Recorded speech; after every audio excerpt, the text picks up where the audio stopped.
Assalamualaikum warahmatullahi wabarakatuh. Selamat pagi, selamat datang di kelas saya, mata kuliah analisa struktur lanjutan. Kembali lagi dengan saya, Ibu Riris. Pada mata kuliah ini dengan kode CIV atau CIV 405 dan jumlah SKS adalah 3. Perkenalkan, nama saya Pratika Riris Putriyanti. Anda bisa panggil saya Ibu Riris. Saya lahir di Jakarta tanggal 21 Mei 1990 dan menyelesaikan program S1 saya tahun 2012 di Universitas 11 Maret Surakarta. Kemudian saya menyelesaikan program magister saya S2 tahun 2018 di Universitas Indonesia dengan konsentrasi rekayasa struktur. Kemudian saya berkarir di jasa konstruksi kurang lebih 6 tahun. Setelah itu saya mulai bergabung sebagai tenaga pengajar tidak tetap di BINU Center. Kemudian tahun 2019 saya tercatat sebagai ahli media di LPJK bidang ahli bangunan gedung. Tahun 2020 saya mulai bergabung di Universitas Pembangunan Jaya. Kemudian pengalaman proyek saya melakukan perancangan kawasan rumah dan hotel Delhi sedang tahun 2019. Kemudian perancangan struktur penahan tanah Mall Balikpapan, trainer SAP 2000 PT PLN tahun 2019, serta yang terakhir review struktur Masjid Polewali Sulawesi. Adapun pada pertemuan pertama analisa struktur lanjutan ini, yang pertama kita membahas mengenai pendahuluan dan review analisa struktur. Textbook yang saya gunakan Hibbeler RC tahun 2010 tentang struktural analisis edisi 8 Prentice Hall ber-ISBN. Setiawan A tahun 2015 tentang analisa struktur penerbit Erlangga ber-ISBN. Adapun bobot penilaian dalam mata kuliah saya, yang pertama tugas sebesar 50%, kedua ujian tengah semester UTS sebesar 25%, dan ketiga ujian akhir semester atau UAS sebesar 25%. Di sini pada minggu pertama dan minggu kedua kita akan membahas mengenai pendahuluan dan review. Minggu ketiga dan minggu keempat membahas mengenai metode kekakuan untuk elemen balok. Di minggu kelima, keenam, ketujuh kita akan membahas metode kekakuan untuk struktur rangka batang 2 dimensi. Kemudian di minggu 8 kita menghadapi ujian tengah semester atau UTS. Di minggu 9, di minggu 10 kita akan menghadapi metode kekakuan untuk struktur rangka batang 3 dimensi. Di minggu 11, minggu 12, dan minggu 13 kita akan mempelajari metode kekakuan untuk struktur portal 2 dimensi. Kemudian di minggu 14 dan minggu 15 kita akan mempelajari metode kekakuan untuk struktur portal 3 dimensi. Di minggu 16 kita akan menghadapi ujian akhir semester atau UAS. Di sini bagaimana mengenai analisa struktur atau konsepnya seperti apa. Yang pertama ada gaya eksternal atau gaya luar, kemudian mengenai atau membebani struktur sehingga reaksi di dalam struktur itu sendiri terjadi gaya internal atau internal force. Nah, di sini akan terjadi kesetimbangan atau equilibrium. Kemudian karena internal force maka terjadi gaya-gaya dalam, yakni momen gaya lentur, gaya geser, gaya normal, dan torsi. Kemudian terjadi deformasi, ada deformasi lentur, deformasi geser, deformasi aksial, dan deformasi torsi. Nah, ini menganut hukum konstitutif, di mana nanti akan di-compatibility atau dibandingkan menjadi displacement. Dan di dalam displacement ini ada translasi dan rotasi. Berikut adalah contoh bentuk dari analisa struktur tersendiri yang sudah dipelajari pada analisa struktur pertama, yakni statika.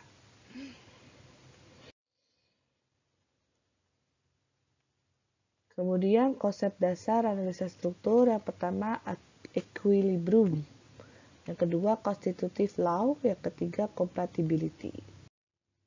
Equilibrium adalah kesetimbangan external force atau gaya luar dengan internal force atau gaya dalam pada struktur.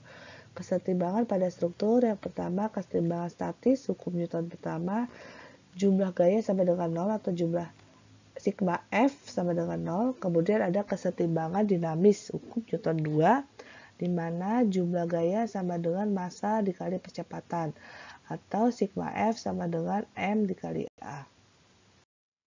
Kemudian persamaan kesetimbangan pada struktur, yang pertama jumlah gaya arah X sama dengan 0, yang berkesinambungan dengan jumlah momen arah X sama dengan 0. Kemudian jumlah atau sigma Fy sama dengan 0, kemudian ada sigma My sama dengan 0. Kemudian jumlah gaya arah Z sama dengan 0 atau sigma Fz sama dengan 0 berkesinambungan dengan jumlah momen arah Z atau sigma Mz sama dengan 0. Apa itu constitutive law?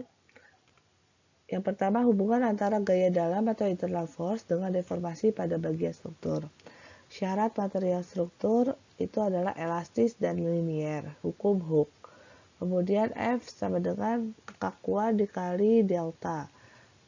Kemudian delta sama dengan fleksibilitas struktur atau F dikali dengan gaya atau F besar.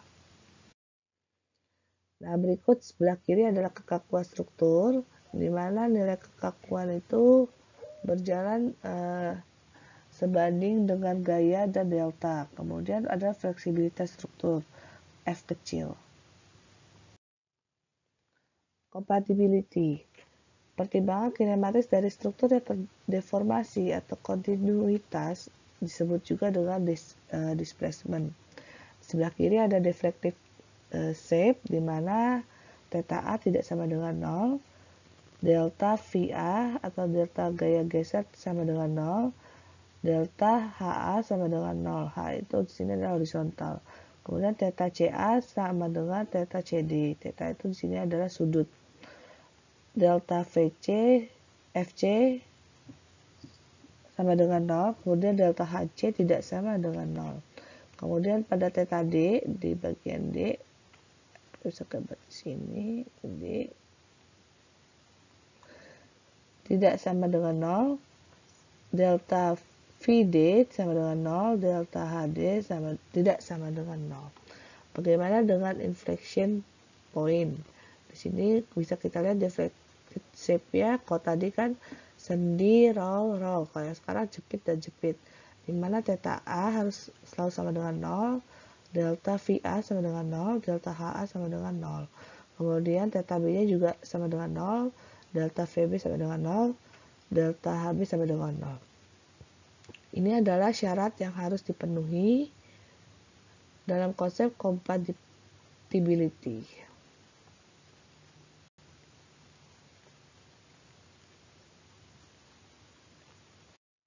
Kemudian derajat ketidaktentuan atau DOF. Derajat ketidaktentuan kinematis DKK adalah jumlah displacement, transversi dan rotasi yang belum diketahui besarnya pada ujung batang. Kemudian dalam DOF sendiri ada derajat ketidaktentuan statis atau DKS. DKS adalah jumlah gaya redudan atau gaya kelebihan pada struktur agar dapat diselesaikan dengan persamaan kesetimbangan. Bisa kita lihat contohnya, di mana yang pertama DKK sama dengan 0, DKS sama dengan 3, bentuknya seperti ini. Kemudian DKK sama dengan 5, DKS sama dengan 1, bentuknya seperti ini, deflected shape ya. Kemudian DKK sama dengan 8, DKS sama dengan 3, bisa kita lihat inflection point, deflected shape-nya seperti ini. Adapun bentuk dan tipe struktur atau plane truss, di sini adalah kasus plane truss. Biasanya digunakan dalam konstruksi jembatan, konstruksi atap, dan konstruksi pengaku.